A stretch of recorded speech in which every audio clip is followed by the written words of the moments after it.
Valeo, Cruise for You ou comment l'équipementier français présente lui aussi sa voiture autonome, ici une Golf qui conduit toute seule et on va prendre la route pour vous montrer ça.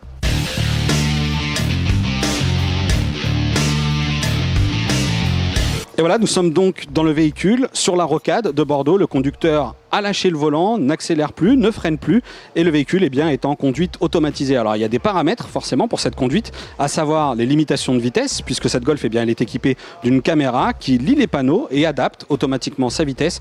Bien entendu, les systèmes de balayage, le lidar comme les radars du véhicule se chargent d'adapter en temps réel la vitesse en accélérant, en freinant. Et si jamais un véhicule vient à se positionner devant nous, automatiquement, la voiture ralentit. Cette Golf, elle est certifiée niveau 3 pour tout ce qui est conduite autonome, c'est-à-dire que le conducteur doit assurer la vigilance, surtout ici sur route ouverte, et il ne peut pas donc par exemple prendre son journal ou encore utiliser son smartphone. Il pourrait le faire, mais la législation l'interdit et les autorisations ici délivrées sur Bordeaux ne permettent pas cette conduite complètement autonome.